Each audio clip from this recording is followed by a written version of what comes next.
Hidupku milikmu, ku tahu nafasku darimu, ku tahu semua karena kasihmu. Ku ada untukmu, tahu hidupku milikmu, ku tahu nafasku darimu, ku tahu semua karena kasihmu. Ku ada untukmu, ku pertahankan semua yang ku miliki, yang nanti pasti akan pergi. Tak ada lagi yang ku bawa sampai mati. Aku sesali melayani Engkau yang abadi. Kita akan angkat pujian ini kembali dari awal.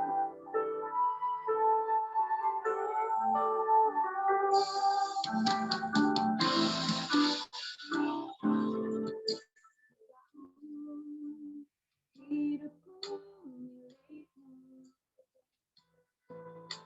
tahu nafasku darimu,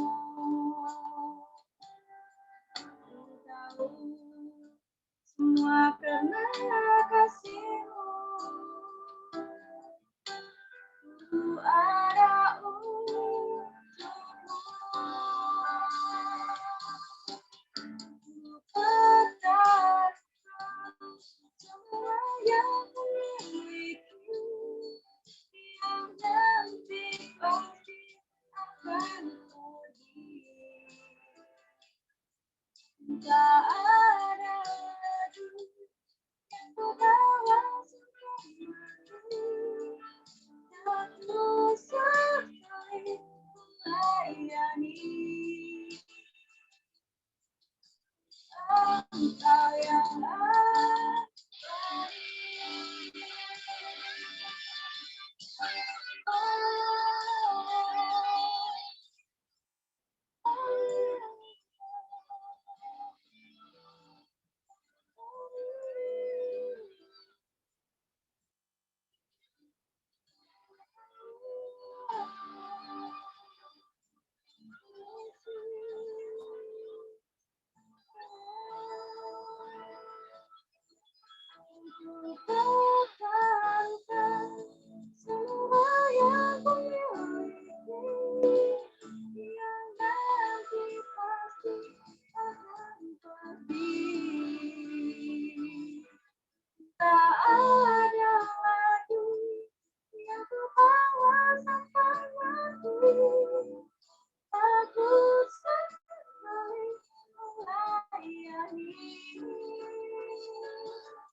teman-teman, kita akan berdoa.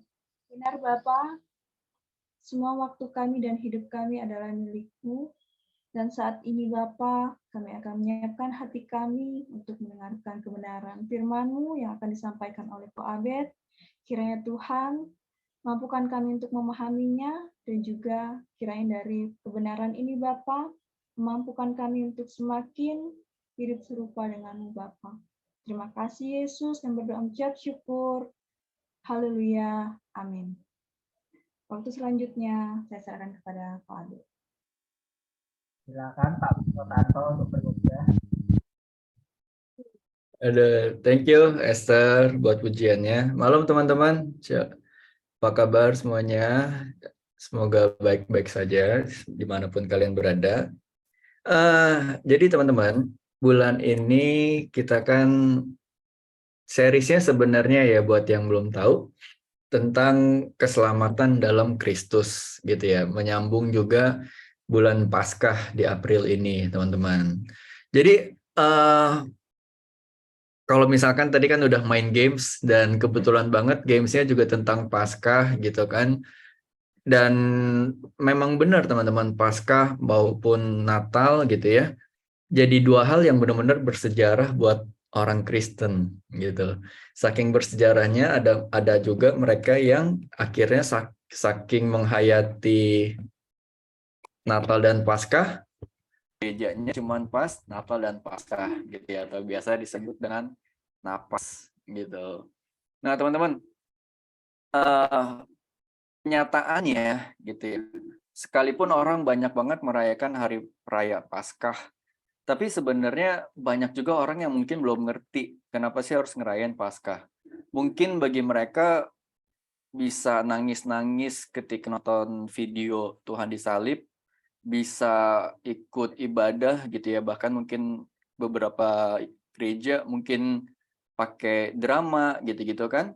Nah, itu kan membuat perayaan seremonial yang akhirnya beberapa orang mungkin ngerasa, wah ini Paskah momen-momen sakral nih, wah Paskah nih momen-momen yang istilahnya kita harus banget deh untuk merayakan sebagai orang Kristen, bukti mengasihi dan mengucap syukur kita ke Tuhan. Tapi ternyata teman-teman itu nggak cukup hanya berhenti di situ, gitu ya. Karena Paskah itu sebenarnya justru bukan cuma sekedar perayaan, tapi juga sebenarnya adalah peringatan gitu. Kenapa? Karena kalau misalkan kita hanya berhenti di momennya, hanya berhenti di acara atau di seremonialnya gitu ya, itu nggak berdampak apa-apa dalam kehidupan kita. Sedangkan Tuhan Yesus mati di atas kayu salib, mengorbankan nyawanya, bukan supaya dipuja-puja, bukan supaya dijunjung gitu ya, tapi supaya kita benar-benar bisa menjadi dalam kematiannya juga, teman-teman. Yang berarti juga adalah kematian dari kedagingan kita sendiri, teman-teman. Nah, jadi Paskah itu kan perayaan untuk mengenang kematian serta juga kebangkitan Tuhan Yesus, gitu ya. Nah, sedikit fakta, teman-teman, sedikit informasi. Paskah berasal dari kata Ibrani sebenarnya yang berarti melewati atau menyelamatkan, gitu ya. Dan beberapa sejarawan juga kalau dari bahasa Latinnya Paskah itu berarti fajar gitu. Jadi teman-teman, Paskah ini memang selain jadi apa ya?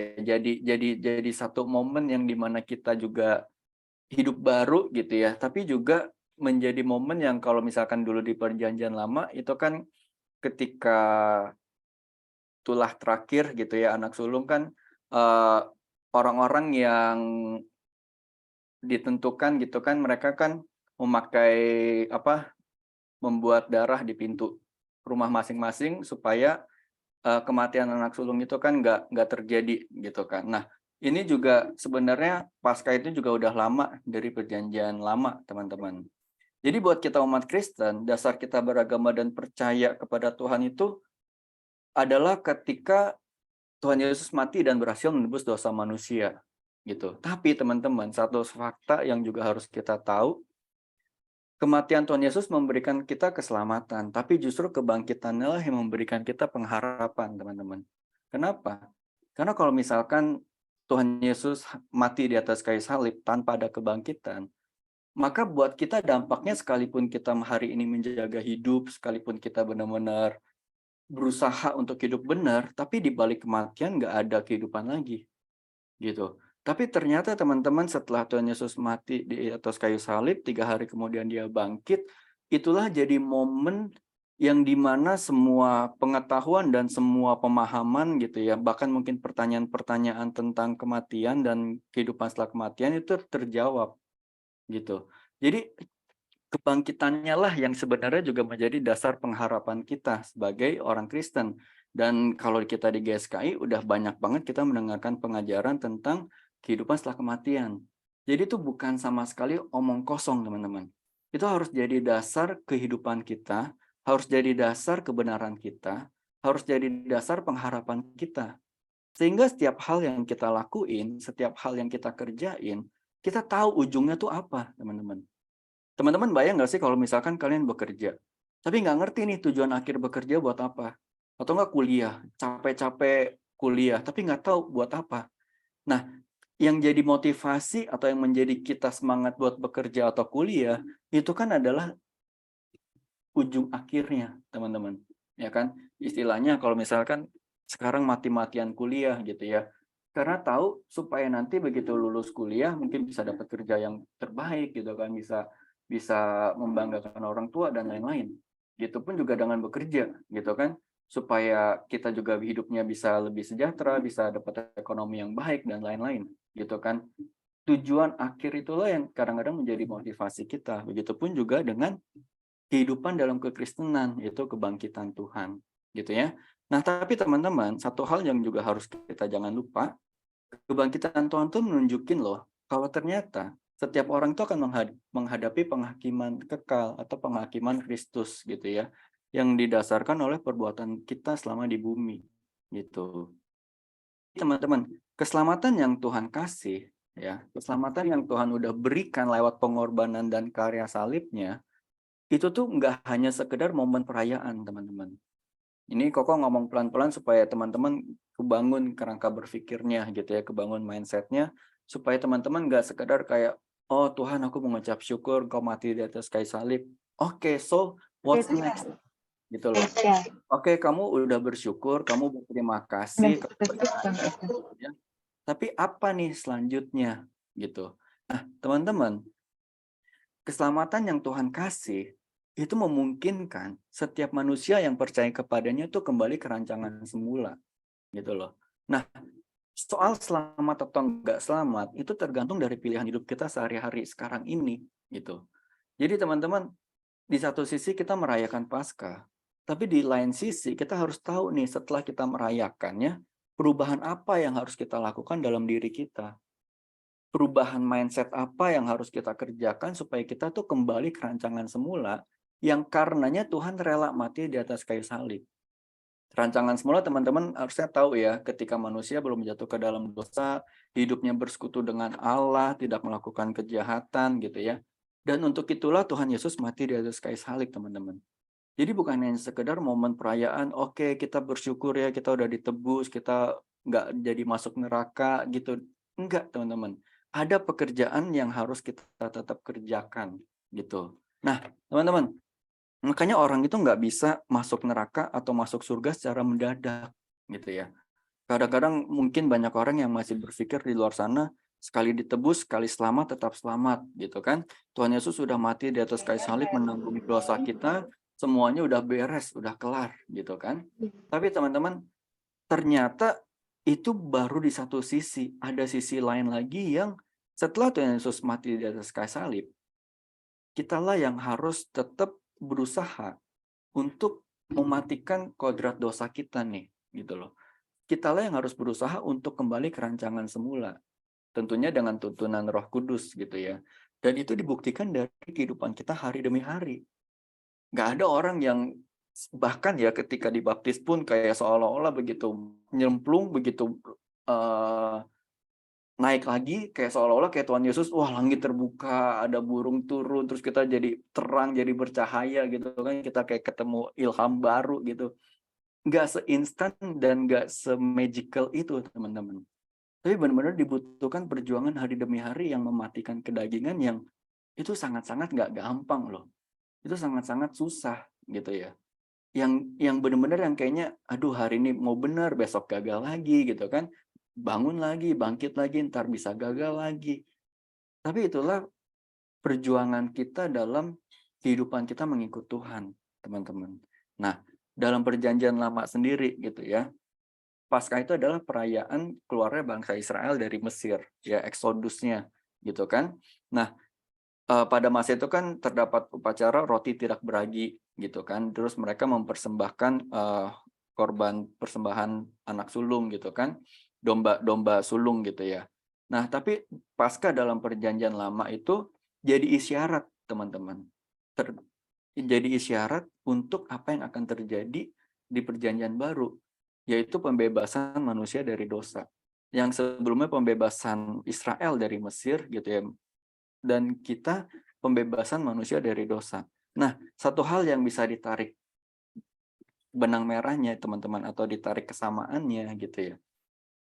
Pertama, kita itu seperti bangsa Israel loh teman-teman, yang mungkin masih punya Mesir-Mesirnya, atau mungkin dosa-dosanya, atau mungkin hal yang kita senangi gitu ya. Ketika bangsa Israel keluar kan mereka bersungut-sungut kan, terus mereka di padang gurun kan mereka berkata kepada Musa, buat apa kamu membawa kami ke sini? Lebih baik kami mati di Mesir gitu kan. Jadi ketika mereka udah diberikan mujizat yang begitu rupa dengan 10 tula dan laut terbelah gitu ya. Begitu masuk ke padang gurun mereka mengeluh dan berkata, lebih baik gue di Mesir nih. Untuk apa sih lo bawa ke sini kalau ujung-ujungnya mati gitu kan. Begitupun juga dengan kita, teman-teman, kita tuh masih punya banyak Mesir-Mesir yang mungkin sebenarnya membunuh kita. Tapi kita nggak sadar itu menyenangkan hati kita gitu ya. Entah itu hobi, entah itu bercandaan mungkin sama teman-teman, entah itu omong-omong yang sia-sia dan lain-lain gitu ya. Kita masih punya Mesir-Mesirnya nih. Nah, Tuhan Yesus menebus kita untuk kita keluar dari kebiasaan kita yang lama dan masuk ke padang gurun gitu ya. Masuk kepada kehidupan yang penuh perjuangan, penyangkalan diri, membunuh kedagingan, menjadi manusia baru. Ini nih kita lagi di padang gurun nih, teman-teman. Kehidupan kita yang singkat ini, yang 70-80 tahun ini, setiap harinya nih kita ada di padang gurun. Ada di peperangan, ada di kehidupan yang benar-benar kita nih lagi berjuang melawan kedagingan dan pikiran-pikiran kita yang lagi berkecamuk gitu ya. Sampai akhirnya kita masuk ke dalam tanah perjanjian yang Tuhan janjikan, Kanaan surgawi gitu kan. Jadi teman-teman, Paskah ini jangan hanya sekedar dijadikan momen kita bersyukur Tuhan udah menebus, tapi ingatlah setelah ditebus apa nih yang harus kita lakukan. Ya, kita harus banget menghayati, kalau kita sungguh-sungguh menghayati Paskah, kalau kita sungguh-sungguh mensyukuri Paskah, seharusnya kita juga sadar bahwa diri kita harus berubah, teman-teman. Gak hanya sekedar berterima kasih, tapi juga harus berubah, gitu ya. Nah, sekarang apa sih momen atau makna Paskah buat teman-teman, gitu ya? Teman-teman harus terus mempertanyakan ini, karena mungkin sepanjang hidup, dari teman-teman lahir sampai sekarang, mungkin udah belasan tahun, udah puluhan tahun merayakan Paskah, tapi apakah setiap tahun kita merayakan Paskah itu jadi perayaan seremonial yang tradisi aja gitu loh. Kita belasan tahun nih jadi Kristen. Belasan tahun juga kita merayakan Natal, belasan tahun juga kita merayakan Paskah. Tapi sebenarnya berdampak gak sih perayaan itu? Sebenarnya membuat kita menghayati hidup kita gak sih dari kita merayakan perayaan itu? Jangan hanya sekedar bulan April kita Paskah, nanti bulan Desember kita merayakan Natal, udah gitu aja terus gitu kan. Memaknai arti di balik perayaan itu sendiri gitu ya. Nah, teman-teman, jadi ketika kita ditebus, ketika kita merayakan Paskah, kita harus tahu nih, hidup kita bukanlah milik kita lagi gitu. Jadi teman-teman, ketika kita bertekad atau berkomitmen dengan merayakan Paskah, di situ tuh kita sedang menyerahkan diri kita loh. Di situ tuh kita sedang menyerahkan diri kita untuk dibentuk dan diatur sama Tuhan. Karena Tuhan yang menebus dan dibayar dengan lunas gitu ya, bukan dengan emas dan perak, tapi dengan darahnya yang mahal gitu loh. Kita aja kalau ada teman atau ada orang yang nolong kita dari hutang gitu ya, masih dibayar dengan uang aja gitu kita bersyukur setengah mati mungkin. Tapi ini kita dibayar dan ditebus dengan darahnya Tuhan Yesus sendiri. Dan kita sebagai umat tebusan, kita udah nggak lagi boleh memiliki diri kita sendiri gitu ya. Jadi teman-teman, hidup kita harus diberikan sepenuhnya untuk kesenangan Tuhan saja. Dan salah satu supaya kita bisa menjadi kesenangan Tuhan, itu adalah kalau misalkan kita bisa menjadi saksinya, gitu ya. Ataupun kita bisa menjadi berkat bagi sesama. Kita buka di Matius 5. Matius 5 ayat 14. Matius 5 ayat 14 sampai 16. Dan udah bisa buka. Kok sambil buka juga ya.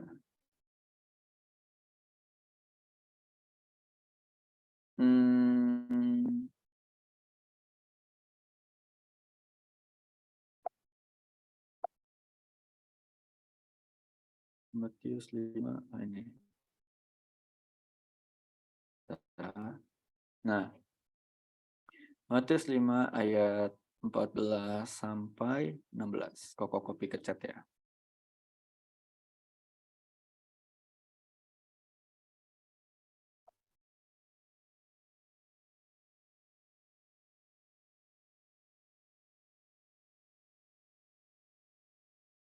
Kamu adalah terang dunia. Kota yang terletak di atas gunung tidak mungkin tersembunyi. Ayat 15.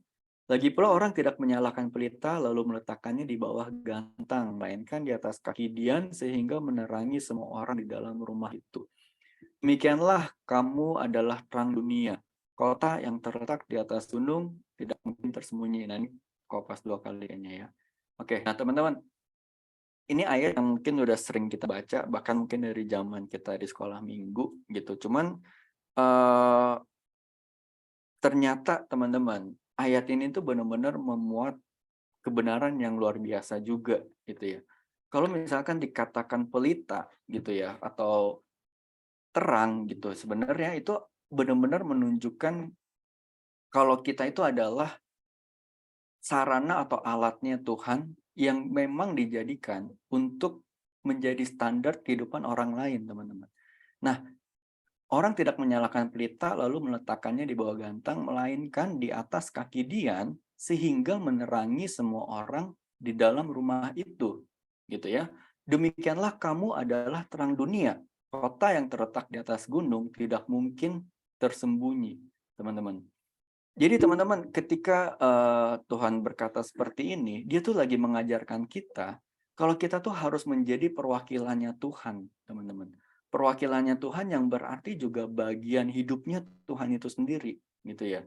Karena kita dipercaya atau kita diperuntukkan untuk bisa menjadi terang bagi orang-orang di tengah kehidupan mereka yang mungkin masih sembarangan, mungkin masih belum tahu tujuan hidupnya, mungkin masih belum tahu arah hidupnya gitu ya.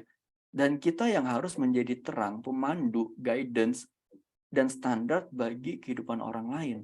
Jadi teman-teman, nggak mungkin Tuhan mempercayakan hal yang begitu mulia ini ke orang-orang yang nggak bisa menjadi perwakilannya.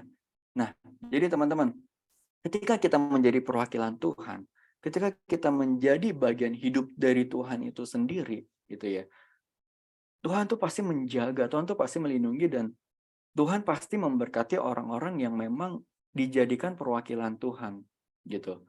Jadi teman-teman, Koko cuma pengen ngomong gitu ya, hari ini adalah judulnya menjadi saksinya Tuhan, gitu ya. Menjadi saksinya Tuhan itu bukan berarti kita berkoar-koar, berdebat doktrin, gitu, membela suatu kebenaran, menyerang kebenaran yang lain, gitu kan. Atau bahkan mungkin aktif pelayanan, terus kita merasa kita menjadi terang kalau kita berbuat hal seperti itu. Tapi teman-teman, dikatakan di sini gitu ya, di ayat 16, supaya mereka melihat perbuatanmu yang baik dan memuliakan Bapakmu yang di sorga, gitu ya.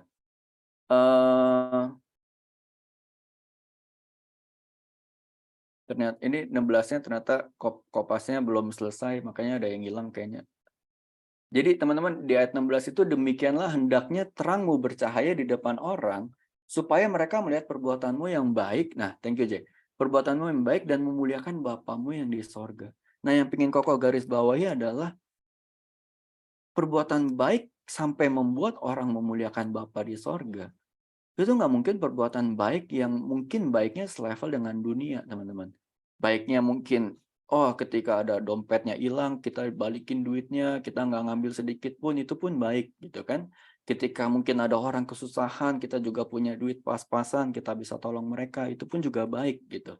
Tapi ketika perbuatan baik kita sampai bikin decak kagum, gitu ya, sampai membuat ini orang kok bisa ya kayak gini ya, sampai memuliakan Allah, itu pasti bukan baik saja yang standar dunia, tapi benar-benar baik yang menurut versi Allah.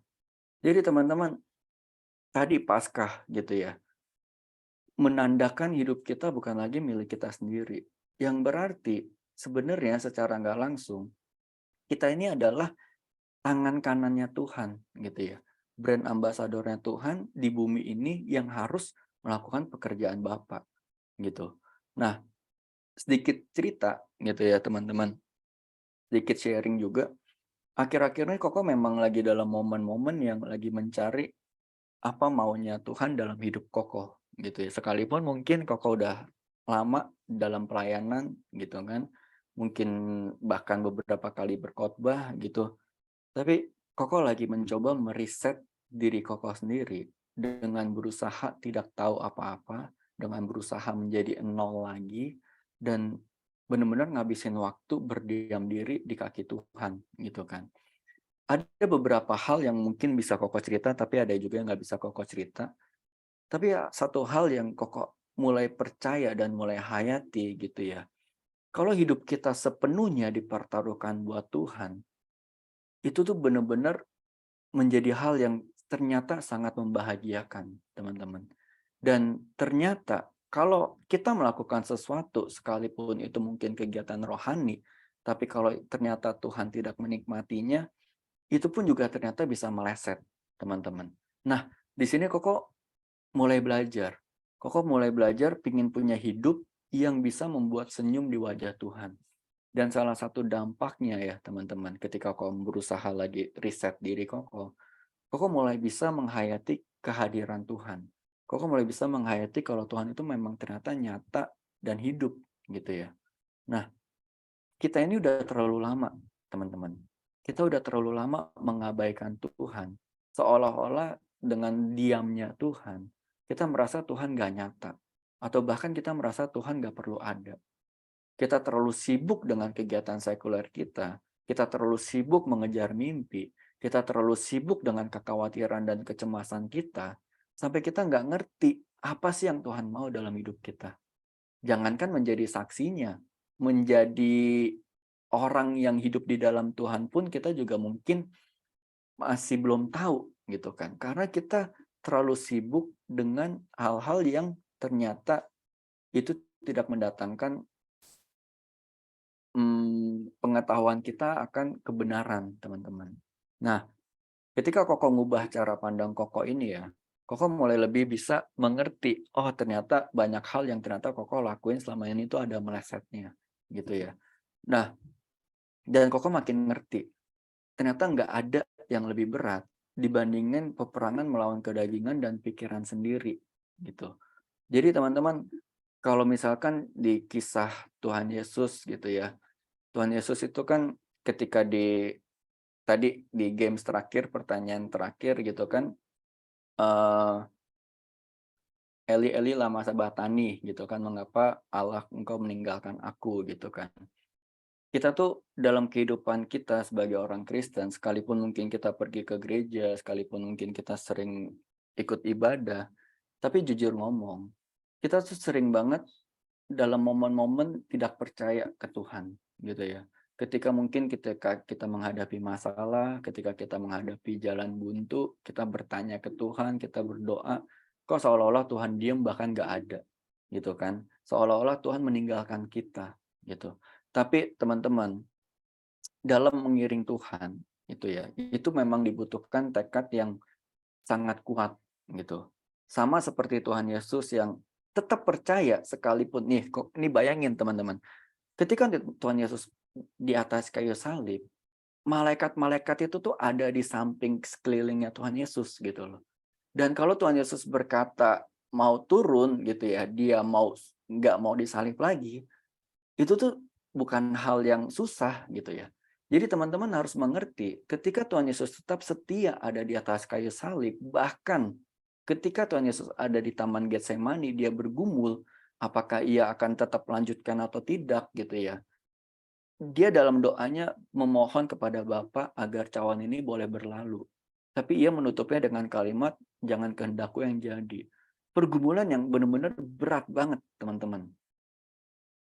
Tapi sekalipun ia bahkan sampai di akhir hidupnya, sampai di atas kayu salib, Tuhan Yesus sebenarnya masih bisa juga untuk turun gitu loh, untuk nggak disalib gitu ya.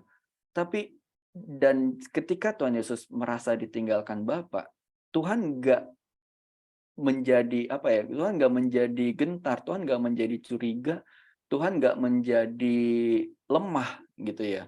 Dia tetap percaya dan dia tetap melakukan tugasnya. Nah, begitupun juga dengan kita, teman-teman. Mungkin kehidupan kita sekarang itu susah. Mungkin kehidupan kita sekarang nggak ketemu jalan keluarnya, belum ketemu titik terangnya. Mungkin kita sedang mempertanyakan Tuhan di mana. Mungkin kita sedang mempertanyakan Tuhan kok nggak nolong aku. Tuhan kok nggak peduli sama aku gitu ya. Tapi kita harus meneladani kehidupan Tuhan yang dengan kesetiaannya ia tetap memikul dan disalib gitu ya. Nah, teman-teman, Paskah ini banyak banget momen-momen penghayatan dan yang bisa menjadi bahan refleksi kita gitu. Koko harap dengan kita baru saja merayakan Paskah kemarin, kita bisa benar-benar lebih memperdalam diri kita, terutama hubungan kita dengan Tuhan. Kita juga bisa menjadi saksi gitu ya. Sekali lagi menjadi saksi bukan berarti berkoar-koar, bukan berarti berdebat ataupun membicarakan soal kebenaran doang gitu. Tapi memiliki kehidupan yang benar-benar beda sama dunia. Kalau misalkan keinget sama khotbah Suara Kebenaran kemarin tanggal 11 April, Om Eras membawakan tentang kontras gitu ya. Kehidupan yang sangat-sangat kontras, sangat-sangat berbeda, sangat-sangat nggak menjadi sama dengan orang dunia. Nah, itulah kehidupan yang harus kita punya, teman-teman. Bahkan kehidupan seperti ini, itu pun bisa dijalanin dan dilakuin oleh mereka para nabi gitu ya. Nah, teman-teman, coba deh kita buka di Ibrani 11 gitu ya. Koko kasih tunjuk sedikit. Ibrani 11 itu kan judul perikopnya adalah saksi-saksi iman gitu ya. Nah, iman-iman di sini kan ada nih kalau kita baca ada dari Habel, ada dari Henok gitu, ada dari Nuh, Abraham, eh, terus ada dari Musa, ada dari Ishak gitu ya. Kita baca satu perikop ini dari ayat 1 sampai 40, ini benar-benar menunjukkan iman yang sesungguhnya yang harus kita punya. Kehidupan para nabi di sini, ini kehidupan yang sebenarnya kalau kita bayangin di zaman mereka, di posisi mereka, itu kehidupan yang benar-benar yang seolah-olah tuh sangat-sangat tidak pasti gitu loh. Kayak misalkan Abraham. Abraham dijanjikan untuk keluar dari tempat tinggalnya untuk pergi ke negeri yang dijanjikan. Yang ternyata ya kita sama-sama tahu ternyata negeri yang dijanjikan itu adalah di surga nanti. Tapi dengan ketidakpastian dan dengan ketidakjelasan, Abraham tetap setia gitu ya. Dan karenanya Tuhan nggak malu untuk disebut Allahnya Abraham gitu kan, karena benar-benar menunjukkan kesetiaan dan ketekunan Abraham dalam mengikut Tuhan gitu ya. Nah bahkan juga kalau kita baca di ayat 24 gitu ya tentang Musa gitu kan. Musa ini kan diangkat sama putri Firaun gitu kan, terus akhirnya menjadi bangsawan, hidupnya enak, tentram, sejahtera. Tapi di ayat 24, karena iman maka Musa setelah dewasa menolak disebut anak putri Firaun karena ia lebih suka menderita sengsara dengan umat Allah daripada untuk sementara menikmati kesenangan dari dosa.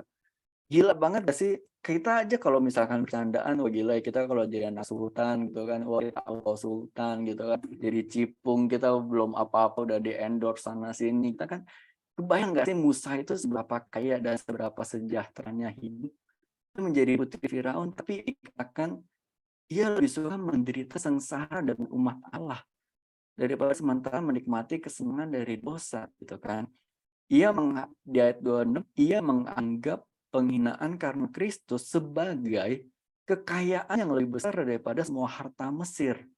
Sebab pandangannya ia arahkan kepada upah. Ini satu hal yang nggak mungkin bisa kita bayangin kalau kita nggak hidupin, teman-teman. Kebayang nggak sih Musa dengan Allah juga nggak memberikan jaminan pasti gitu ya. Bukan berarti kayak, oke Musa, kamu ikut aku, tadi kamu punya kekayaan berapa? Oh sekian T. Oke deh nih, aku kasih ya sekian T di muka, tapi kamu ikut aku ya. Enggak, teman-teman. Tapi di balik kekayaan yang Musa punya gitu ya, ia tetap menganggap penghinaan karena Kristus itu lebih besar kekayaannya. Agak putus-putus ya? Masih putus-putus gak? Putus-putus kok. Akhirnya aku toh. Yang lain Masih gak? Masih ya? coba ngomong lagi. Tes. Kita bisa ngebayangin Musa ya, itulah bukti mengikut Tuhan, teman-teman. Ia bisa benar-benar meninggalkan kekayaan Israel, bahkan menganggap penghinaan karena Kristus itu sebagai kekayaan yang lebih besar dari semua harta Mesir. Mesir itu di zamannya negeri paling kaya gitu ya istilahnya ya. Jadi teman-teman, dengan tadi judul kita hari ini menjadi saksi gitu ya, kita bukan berarti hanya sekedar menjadi orang Kristen, tapi kita juga menjadi orang yang juga memikul atau melanjutkan pekerjaan Allah gitu. Nah, Koko harap dengan kita mengerti gitu ya, dengan kita mengerti apa maksud dari Paskah atau kematian dan kebangkitan Tuhan Yesus, kita bisa lebih mengerti kehidupan kita yang harus kita benahi gitu. Sampai akhirnya kita benar-benar memiliki satu frekuensi, satu tune dengan Tuhan gitu ya, yang akhirnya kita menjadi beda dengan orang-orang sekitar. Nah, orang yang menjadi perwakilan Tuhan, orang yang menjadi saksi Tuhan, orang yang menjaga hidupnya benar sejak di bumi, dia akan menjadi standar di pengadilan nanti, teman-teman. Bayangin ketika seseorang gitu ya menjaga hidupnya benar sejak di bumi, dan ada orang yang tidak menjaga hidupnya benar sejak di bumi. Orang yang hidupnya benar itu akan menjadi standar dalam penilaian di pengadilan, gitu ya. Dan betapa luar biasanya ketika kita bisa menjadi standar penilaian itu sendiri, gitu. Jadi teman-teman, yuk kita mulai jadi pembeda dalam kehidupan kita yang semakin fasik ini, gitu ya. Jadilah saksi-saksinya Kristus, jadilah orang-orang yang mau setiap hari berjuang untuk menjadi benar, jadilah pembeda dan jadilah saksinya. Gitu. Semoga sharing Koko hari ini bisa teman-teman tangkap makna dan esensinya. Dan paling penting, semoga teman-teman bisa lebih memaknai Paskah, kebangkitan Tuhan Yesus, kematian Tuhan Yesus dalam hidup kita, supaya kita nggak hanya sekedar merayakan, tapi kita benar-benar bisa menjadi momen refleksi diri yang membantu kita juga harus mengubah diri kita. Gitu ya. Yuk kita sama-sama berjuang, kita sama-sama hidup benar, sekalipun mungkin masih banyak gagal, masih banyak jatuh, masih banyak cobaan, godaan, tapi Koko harap kita bisa sama-sama tetap saling support, saling kuat, supaya bisa punya komunitas yang memang disinilah kita benar-benar bisa bertumbuh. Gitu. Oke, teman-teman, itu sharing dari Koko. Thank you for listening. Koko balikan lagi ke Olive dan Andre.